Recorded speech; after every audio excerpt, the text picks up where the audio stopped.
we have issues around, which was the center part of this study, looking at how are we giving the youth an opportunity to actually make use of vocational training centers.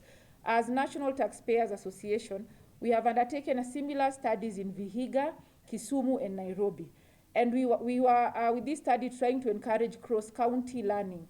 So we borrowed and saw that from Vihiga, that county has a capitation fund of 15,000 per student being given. This is not so in Nairobi County.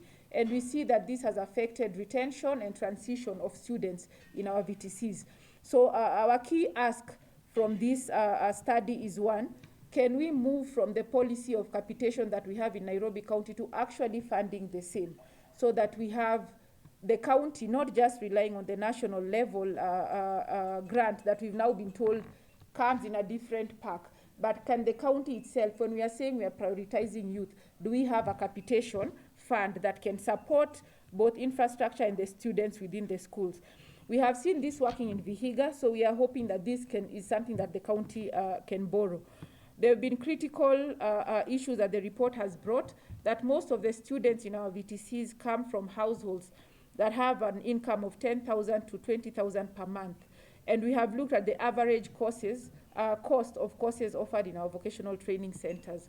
You then see that it's a tall order for these students to be able to finalize their courses. So as a county, when we are saying we are prioritizing youth matters, we should then be alive to the cost of having these students in these vocational training centers, and how do we then use capitation and other financing strategies to ensure retention.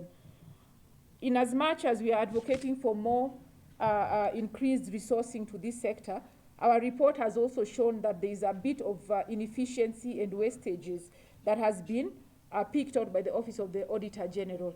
So our other call is that let us also address the systemic issues that are draining the limited resources within this sector to ensure that there is efficiency in that.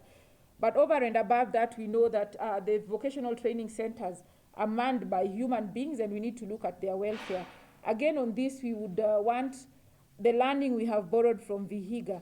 At what rate are we attracting and retaining? Are we paying our trainers the SRC rates that other counties are paying their trainers? So this is one of the key issues that also came from the key informant interviews, that the trainers are requesting that we look at the terms at which they're employed, so that then this can be able to motivate them. Members of press, I think those are the key issues we wanted to highlight to really advocate for the capitation. How can our county government look at the capitation, and how can we breathe life into the manifesto of our governor, particularly when you're looking at vocational training? So we hope that this research would be able to get audience, and that is the plan we have for early next year, that this document is shared with policymakers and can improve in terms of the annual development planning and even the budget that we have for the subsequent financial years. The perception of the community, they don't look at this as good institutions. They look at them as where failures go. Those who are unable to pass Standard 8, those who are unable to pass Form 4, they are the ones who are supposed to go to what? To these vocational training centers.